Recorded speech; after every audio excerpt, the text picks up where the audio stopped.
읽은 이 본문 속에서 주님은 문 안에 계십니까? 문 밖에 계십니까? 왜 주님은 문 밖에 계실까요? 라오디게아 교회가 주님을 모셔드리지 않았기 때문이라고 말씀하시지요. 그러면 그들은 왜 주님을 밖에다 두었을까? 왜 모시지 않았을까? 교회인데 말입니다. 교회. 분명히 라오디게아 교회예요. 왜 그랬을까? 자, 그렇다면 우리 무선종합교회에는 주님이 어디 계실까 한번 점검해 볼 필요가 있지 않을까요? 물론 우리 주님은 눈에 보이지 않는 분이십니다. 그럼에도 불구하고 라오디게아 교회에서도 본인은 교회 밖에 있다고 말씀하세요. 그렇다면 지금도 우리 주님의 위치는 우리는 파악하기 어렵지만 주님은 뭐라고 말씀하실 수 있을 것 같아요. 자, 그럼 또 하나 진보를 해봅시다. 우리의 가정, 여러분의 가정에는 주님이 어디에 계실까요? 문 안에요, 밖에? 또 여러분 개개인에게는 마음의 문 앞에 계실까, 안에 계실까, 밖에 계실까? 한번 좀 점검을 해볼 필요가 있는 것 같습니다. 사람의 행동은 마음의 결정을 따르는 것입니다. 생각이 마음을 움직이고 마음은 행동을 유발한다는 뜻입니다. 그때 그 마음의 주인이 누구냐에 따라 행동의 양태가 다르고 다른 사람에게 어떻게 표현이 되어질 것입니다. 씨앗이 땅에서 시작해서 줄기가 나오고 꽃이 피고 열매를 맺는 것처럼 믿음도 인간의 내면에서 역사하기 시작해서 결국 믿음의 행위라는 열매를 맺게 되는 게 아주 정상적입니다.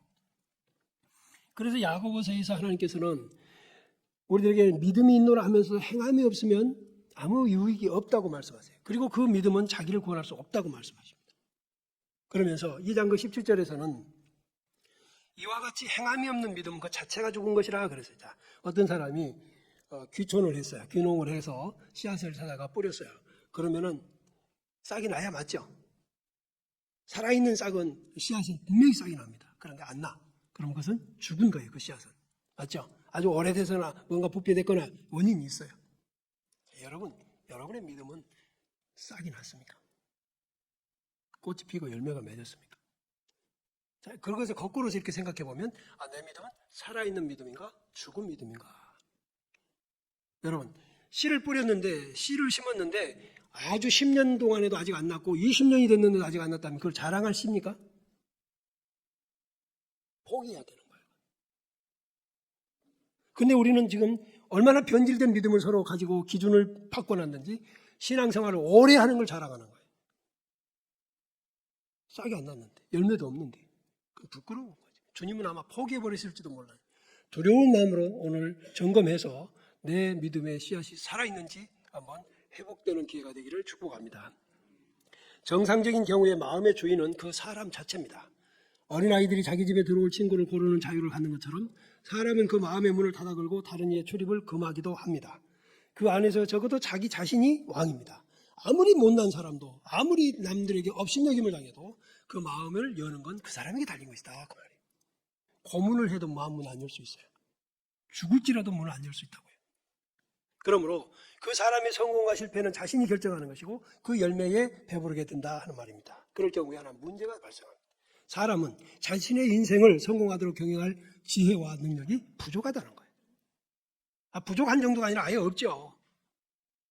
그럼에도 무지한 우리 인간들은 자신의 지혜와 능력을 과신하고 무모한 도전을 계속하고 있으며 어떤 것을 이루었다며 자신의 능력을 이걸로 평가받기를 원하는데 그것 때문에 도리어 노년에 또 정상에 섰다 하는 순간에 더 비참해지지 않는가 말이에요. 그런데 말입니다. 그런 사람이 실패를 해버리고 나면 주님의 위치가 어디가 있죠? 안에 계신 게 아니라 밖에 계시기 때문에 도와드릴 틈이 없어요. 도와주실 틈이 없다. 문을 열어야 들어가서 그 사람의 주인이 되시고 그 걸음을 인도하실 텐데 그 지혜를 하나님이 다루어 주시고 그 능력을 부어 주실 텐데 그러므로 우리에게는 성공하려는 노력보다 더 중요한 게 하나 있는데 주님께 마음을 열려고 하는 노력이 필요하다. 내 마음이 주님 앞에 열려지고 있느냐 하는 거예요. 여기 계신 모든 이들이 오늘 이 시간부터 주님께 마음의 문을 열게 되기를 저는 기대합니다. 그리고 그분이 우리 여러분의 생각을 또 마음을 지배하시도록 그리고 삶의 어떤 판단과 선택을 결정을 지도해 주시도록 겸손히 요청하시는 믿음의 삶을 시작하도록 결단하시기 바랍니다. 요한계시록에 7개의 교회가 언급이 되는데 지금 터키, 트르키예로 국호가 변경된 저 터키 서부 쪽에 가면 소아시아 지역에 7개의 교회가 있습니다. 근데 그 7개의 교회가 지금 역사 속에서 2000년 전에 다 무너지고 지금은 터만 남아있지만 그 언급된 교회 중에 유독 이 라오디게아 교회는 가장 안정적인 부와 환경을 누린 곳으로 소개됩니다. 하지만 그렇게 잘 먹고 잘 사는 곳이었는데도 불구하고 주님 앞에서는 칭찬이 없는 최악의 교회가 되는 거예요. 이게 정말 두려운 일입니다. 사랑하는 우리 교회 여러분, 여러분과 제가 우리 무선중앙교회를 구성하고 있습니다. 무선중앙교회란 박 목사 하나가 아니고 여러분 한 분이 아니라 우리 모두가 다 무선중앙교회를 이루고 있는 거 맞죠? 이 교회가 주님 보시기에 최악일까? 최선일까? 누구 책임일까? 나는 그 일을 위해서 어떤 부분을 감당할까? 감당하려고 노력하는가?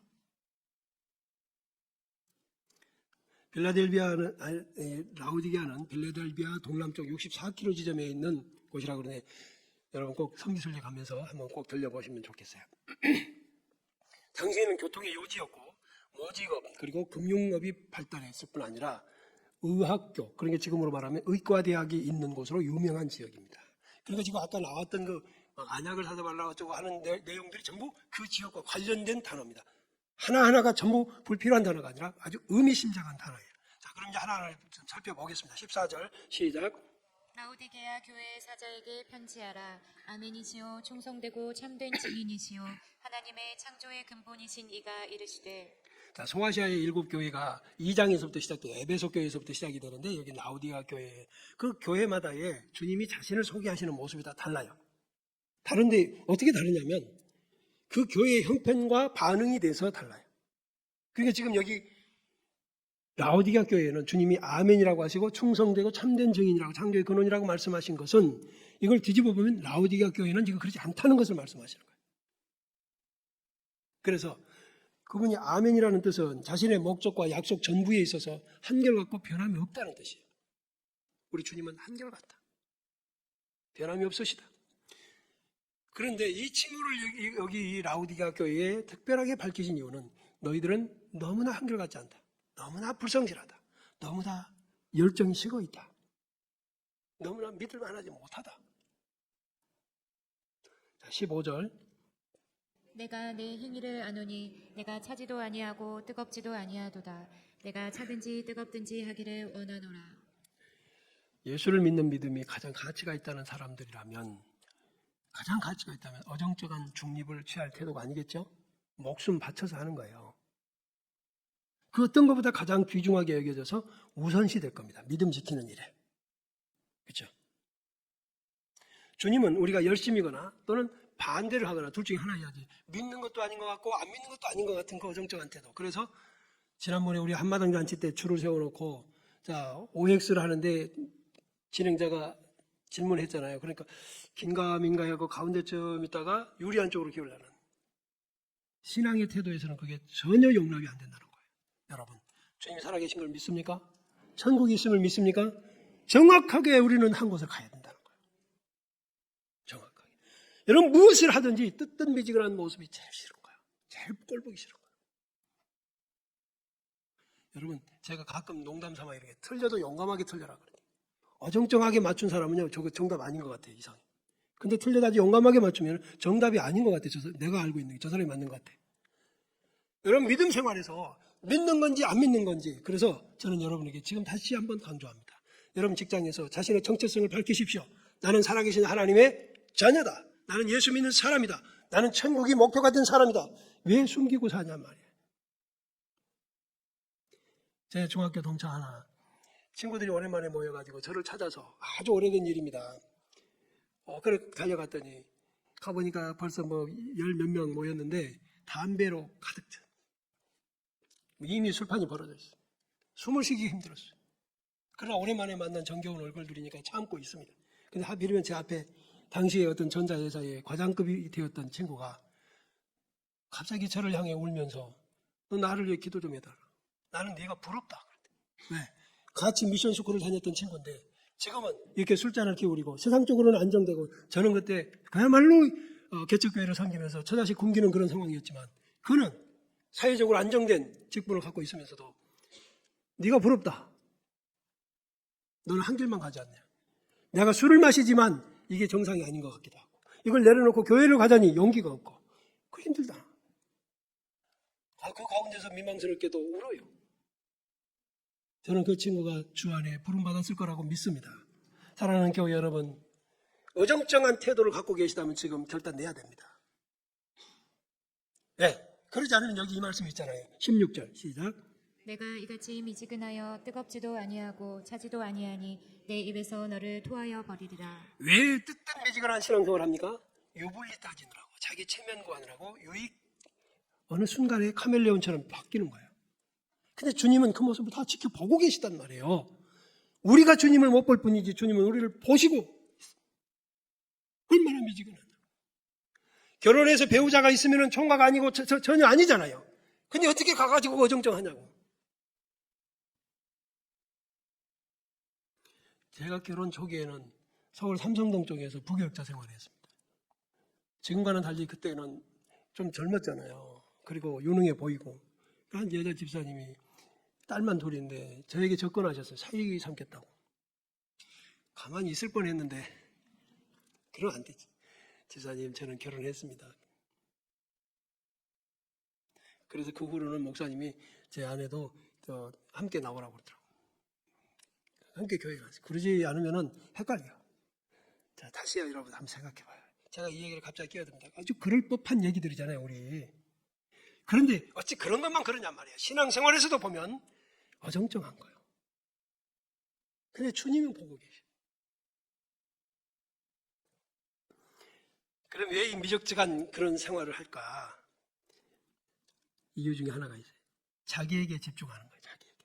그러니까 이렇게 하면 내게 불리할까? 이렇게 하면 내게 유리할까를 하다 보니까 미지근한 상태가 되는 거예요. 여러분, 주님께 집중하면 색깔이 선명해질 줄로 믿습니다. 고난을 받아도 괜찮아. 조롱받아도 괜찮아. 언제? 주님이 지금 보고 계시거든. 내가 믿음 때문에 고난당하고, 믿음 때문에 조롱당하고, 믿음 때문에 배신당하고, 믿음 때문에 손해를 보는 걸 주님은 아시니까 갚으실 거예요. 참아야지. 제가 오늘 새벽에도 말씀드렸어요. 우리가 어떤 경기를 하든 어떤 운동을 하든 넘어질 염려는 있다고. 더군다나 축구 같은 격렬한 경기들은 상대방이 태클을 걸고 들어오면 그것에 걸려 넘어질 때 여러분 낙법을 배워서 심하게 다치지 않게 만드는 거예요. 걸려 나를 넘어뜨릴 준비가 돼 있는 사람들 앞에서 멀쩡하게 하다가 넘어지면 안 되지. 또 설사 넘어졌다 할지라도 다시 일어나야 합니다. 축구 경기 전후반 90분을 한다. 한 번도 안 넘어지는 선수는 누가 있을까? 도망이나 다니면 몰라도. 여러분, 신앙생활을 제대로 하려고 하고 색채를 드러내고 주 예수 그리스도가 나의 구주인 것을 알고 그분이 나를 구원하셨다는 사실을 자부심과 긍지를 가지고 산다면 우리 발을 걸어 넘어뜨려도 다시 일어날 수 있는 자가 되시기를 바랍니다. 일어서는 신앙이 돼야지. 자신을 부유하게 꾸밉니다. 이 사람들 보니까. 자, 17절에 보니까 뭐라고 합니까? 시작.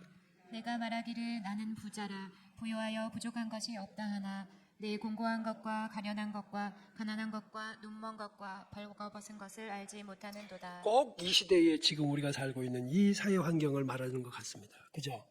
지금 부족한 거 없어요. 옛날에는 대상을 잘못 고르긴 했을지라도 내가 어려우면 예수라도 믿으란다, 교회 가서 빌기라도 할란다 그러고 나오지만 지금은 그럴 거 없어요. 부유해요. 부족한 게 없어요. 이제 즐겨야 돼. 그러나 주님은 그들의 실상을 말합니다. 여러분에게 곤고한 것과 가련한 것과 가난한 것, 눈먼 것, 벌거벗은 것은 그가 홀로 있을 때 정신 차려 자신을 점검하면 즉각 알 수 있는 것들입니다. 현대인들은 SNS를 비롯한 모든 스크린 과정에서 자기를 놓쳐버립니다. 자기를 살필 기회가 없어. 그래서 끌려다녀 누군가에게. 사회 유행에 끌려다니고 세상의 흐름을 통해서 자기를 놓쳐버려. 그러나 우리 주님이 진단하시는 것이 맞습니다. 사랑하는 형제와 자매 여러분, 지금 이 시대는 부족한 것이 없다라는 생각하고 사는 사람들 판입니다. 그 속에서 지금 우리 크리스천들은 어떻게 살 건가 하는 거예요. 주님이 판단하시고 주님이 만병의 의사로서 진단 내리시는 건 오차가 없습니다. 여기 딱 말합니다. 너는 곤고하다. 곤고란 전쟁에 져서 빼앗겨버리고 아무것도 남지 않은 상태를 말하는 거예요. 딱 목숨만 붙어있어. 가련해. 불쌍해서 못 보겠어. 과거와 비교해보니까 너무 못 견딜 정도로 힘들어. 불쌍해. 앞에 소망이 없어. 가련해. 가난해. 눈 멀었어. 여러분, 가난한 사람이 눈이라도 밝아야 뭔일 할 건데 그것도 아니야. 벌거벗었어. 더구나 자기는 벌거벗었는데 남들이 볼 때는. 우리는 이 육신적인 부유로 인해서 영혼에 무관심하는 이 사회, 이런 사람들의 특징을 우리는 장자의 명분을 팔고 팥죽을 산 에서나 또한 노아 홍수 시대의 사람들에게서 찾아볼 수 있습니다. 그들은 살기가 좋으니까 영혼에 무관심한 것입니다. 이 현대 크리스천들, 우리는 영혼에 무관심한 배부른 자들 사이에서 날마다 살아내는 겁니다. 지난 한 주간 얼마나 힘드셨습니까? 얼마나 힘드시냐. 그러나 그때 노아를 생각해 보십시오. 소금성의 롯을 생각해 보십시오. 여러분. 그들이 조롱할지라도 방주를 만드는 일, 신앙생활은 방주를 만드는 거나 비슷합니다. 그들의 실상에 대해서 주님이 나열하신 것들을 세 가지 봅니다. 가난하다. 그들은 육적으로는 풍요하지만 영적으로는 가난하다. 여러분 이거 꼭 기억하세요. 반대로 바꾸면 좋겠어요. 영적으로 풍요로우면요, 육적인 부분은 하나님 책임지셔. 눈이 멀었다 그랬습니다. 눈 먼 것 중에 가장 안타까운 게 자기 자신의 상태와 형편을 못 보는 게 눈이에요. 근데도 그들이 보이는 것은 재물만 보는 눈을 갖고 있어요. 현대인들이 그래요. 재물 보는 것만 눈이 밝아. 벌거벗었다 그랬어요. 옷이 없습니다. 하나님께서 의롭다 하시는 칭의의 옷이 없습니다. 성화의 옷도 없습니다. 흰 두루마기를 입으라고 있습니다. 자신의 행위를 정결케 해주셨던 그리스도께서 입혀주신 그 의의 옷을 입고 있어야 될 텐데 그 옷이 없어. 벌거벗은 거예요. 하는 일마다 수치스럽고 그들이 술 취해서 하는 말은 듣고 있기가 민망할 정도예요. 어떻게 그렇게 음담한 말이 나오는지, 음담 패설을. 이제는 남녀가 부끄러운 줄도 몰라. 자, 이런 시대를 살고 있었던 그 병든 그들에게 주님께서 한마디 하십니다. 뭐라고 하시냐? 18절. 내가 너를 권하노니 내게서 불로 연단한 금을 사서 부요하게 하고 흰옷을 사서 입어 벌거벗은 수치를 보이지 않게 하고 안약을 사서 눈에 발라 보게 하라. 여기서 우리는 눈물겨운 주님의 사랑을 보게 됩니다. 이름에도 불구하고 안 버리시잖아. 버려버리지 않으신 거야. 그러면서 내가 너를 권한다. 또 19절에서는 물론 내가 사랑하는 자를 책망한다. 할렐루야. 여러분, 이게 기회입니다. 주님이 권해주시는 이 시간이, 주님이 사랑한다고 하시는 이 시간이 우리에게 기회입니다. 기회는 물과 같습니다. 지금 잡지 않으면 떠내려가 버립니다. 주님은 참된 부를 가질 수 있는 방법을 알려주십니다. 얘들아, 자만심 버려라. 사람은 그것 갖고 사는 게 아니야. 우리 어렸을 때는 노는 게 딱지, 그리고 구슬치기. 그러지 않으면 편갈라고 온 산천을 쏟아다니는 거. 근데 우리는 그것을 저녁에 가지고 들어와서 소중하게 세어봅니다. 오늘은 몇 개를 땄는지, 몇 개를 잃었는지. 그리고 그 딱지를 모아가지고 그 흙 묻은 그런 것들을 자랑스럽게 싸놓고 내가 이만큼 땄다. 근데 부모가 볼 때, 야, 그거 좀 밖에 좀 버려라, 더럽다. 적어도 마루에 둬야지 왜 안방까지 가지고 오느냐. 우리는 그 재산을 탈취당할까 봐서 그래요. 부모에게는 아무 의미가 없는 것입니다. 우리 주님이 보실 때, 우리 인간을 판단하실 때는 우리가 이룬 공적이나 물질이 문제가 아닙니다. 예수 그리스도께서 입혀주셨던 의의 옷을 입고 사람이 하나님을 닮아 사람답게 사는 것을 말합니다. 그래서 안약을 사서 보라고 하시죠. 놀랍게도 이것은 사기가 어려운 데가 아니에요. 거기가 아까 뭐가 있었다고요? 의과대학이 있었다고. 우리가 마음만 먹으면 회복할 수 있는 것들이 여기 있는 것이. 여러분, 주님께 마음을 여십시오.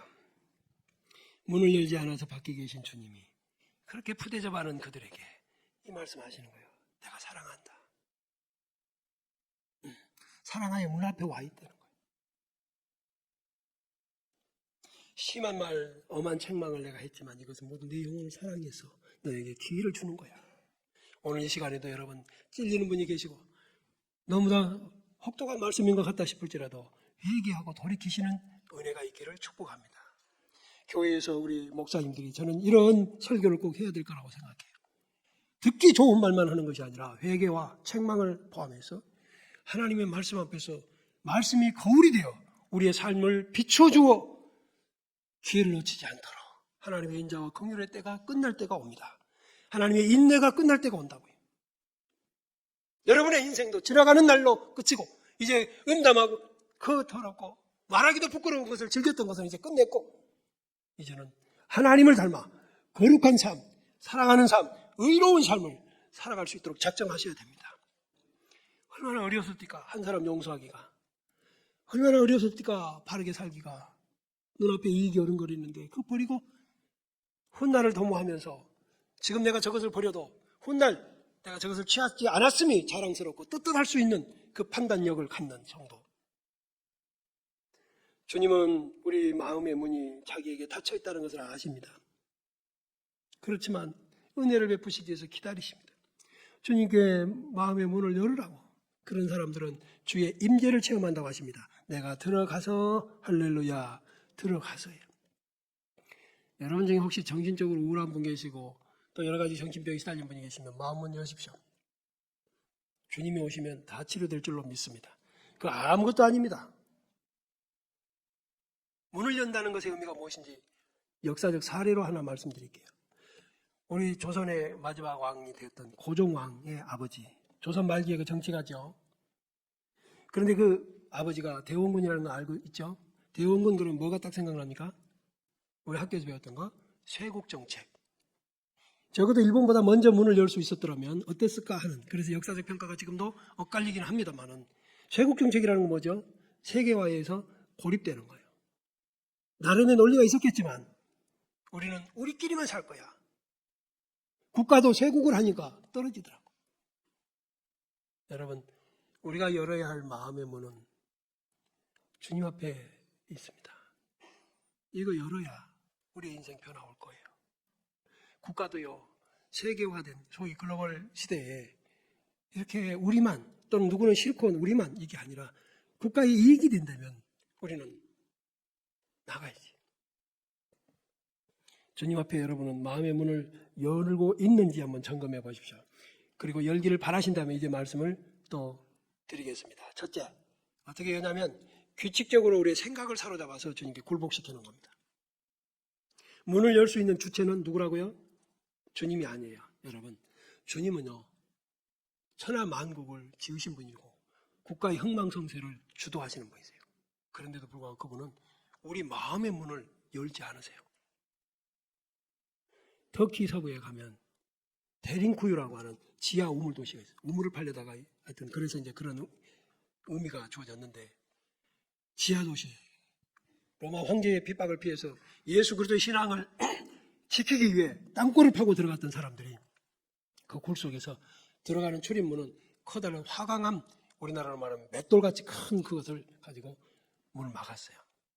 근데 밖에서는 이 화강암에 어떤 데에도 문이 없어요. 손잡이가 없어요. 안에서 두드려서 신호를 가지고 문을 열어주면, 돌을 굴려주면 들어갈 수 있어요. 저는 그 생각이 납니다. 하나님 앞에서 우리의 마음을 하나님은 여시는 분이 아니라 열어주라고 말씀하십니다. 할렐루야. 다이너마이트로 폭탄으로 폭파시켜버리는 분이 아니라, 그러므로 여는 건 누구 책임이다? 내 책임이다. 모두가 내 책임이다. 여기서 여러분, 주님께 마음을 여십시오. 닫힌 문 앞에 서본 적 있습니까? 닫힌 마음의 문 앞에 서본 적이 있습니까? 벽 아닙니까? 벽. 그러다가 돌아가는 발걸음이 있었다면 얼마나 쓸쓸하고, 그런 내 음성을 듣고 달려나오는 소리, 그리고 문을 활짝 여는 소리, 어서 들어오라는 소리가 있다면 얼마나 행복했을까. 주님이 여러분 앞에서 참 그러고 있습니다. 너 그동안 나 없이 살면서 얼마나 고독했냐? 너 얼마나 힘들었냐? 네가 네 인생 경영하느라고 얼마나 골똘했냐? 이제는 내가 너를 책임져 주마. 주님 들어오십시오. 내 생각을 사로잡아 그리스도에게 복종시킵니다. 나의 마음과 생각을 다스려 주시는 왕이 되십시오. 그 다음에 두 번째는 들어오셨다고 믿으시기를 바랍니다. 여기라, 여기다, 여긴다 이 말이에요. 들어와 계신다? 이것은요, 우리가 느낌으로 알 수 있는 게 아닙니다. 하나님의 말씀을 믿는 것입니다. 아멘. 주님이 내 마음에 들어오시면 배가 불러진다거나 가슴이 부풀어지는 게 아니라 믿어야 됩니다. 할렐루야. 주님의 약속을 믿어야 돼요. 그게 바로 신실함입니다. 아까 참되고 충성이라고 하셨잖아요. 아멘이라고 하셨잖아요. 그 말씀 그대로예요. 그러면 이제부터는 나는 혼자가 아니라 누가 계시다? 주님이 내 안에 계시다. 제가 설교 준비할 때 항상 먼저 간절히 기도하는 게 주님 저를 써주십시오. 그리고 제가 설교를 준비할 때 단어 하나라도 제 마음과 생각과 뜻을 주장하셔서 준비하도록 도와주시고 써주십시오 하고 기도합니다. 여러분, 대화는 멀리 있는 사람하고 하기 힘들거든요. 주님은 내 안에 계세요. 얼마든지 주님께 물으시고 주님께 답을 하실 수 있습니다. 할렐루야. 신앙생활 이렇게 행복하게 하세요. 억지로 할 게 아닙니다. 그리스도인들은 죽어서만 천국 가는 게 아니라 이 땅에서도 하나님을 주인으로 모시고 인정하는 순간 우리는 완전한 천국을 경험하게 됩니다. 천국의 특징은 뭐냐면 함께예요. 함께. 내가 말로만 예수 믿고 천국 어쩌고 하지만 이 세상에서 하나님과 분리된 삶을 사는 사람은 하나님을 경험할 길이 없어요. 우리가 겪는 많은 크리스찬들이 겪는 고통 중에 이유가 하나 있다면 하나님과 관계가 멀어질 때입니다. 하나님과의 관계가 멀어질 때, 하나님의 임재가 느껴지지 않을 때, 버림받은 느낌. 여러분, 저 그런 때 있었어요. 개척교회 하면서 너무나 막막하니까 내가 굽는 것은 괜찮은데 저 자식 굶기는 건 너무나 힘드니까 그때 설교를 해도 들을 사람도 없고 해봤자 변화도 안 되는 것 같고 나는 정말 무능한 사람인 것 같아. 하나님이 나를 택하신 것 같지도 않아. 하나님이 나를 구원하신 백성도 아닌 것 같은 그런 생각이 들 때가 있었어. 더구나 하나님 나를 목사로 세우지도 않았는데 내가 그냥 이렇게 된 것 같아. 바로 그때가 얼마나 고통스러웠는지 몰라요. 주님 어디 계십니까? 나는 왜 이렇게 무능합니까? 다른 사람은 잘 나가는 것 같고 저만치 가는 것 같은데 나는 왜 여기서 허덕입니까? 그런데 여러분, 과연 주님이 버리셨다면 내가 여기 있겠습니까? 그저 잘못된 느낌으로 그렇게 한 거예요. 그때 그 절박함에서 저를 성장시키고 계셨고 저를 성숙되게 하신 줄로 믿습니다. 교회 여러분, 지금 여러분이 혼자 아닙니다. 여러분 안에 주님이 계심을 불러보십시오. 주여, 주여 찾아보십시오. 소리 지를 것도 없잖아. 내 안에 계신데.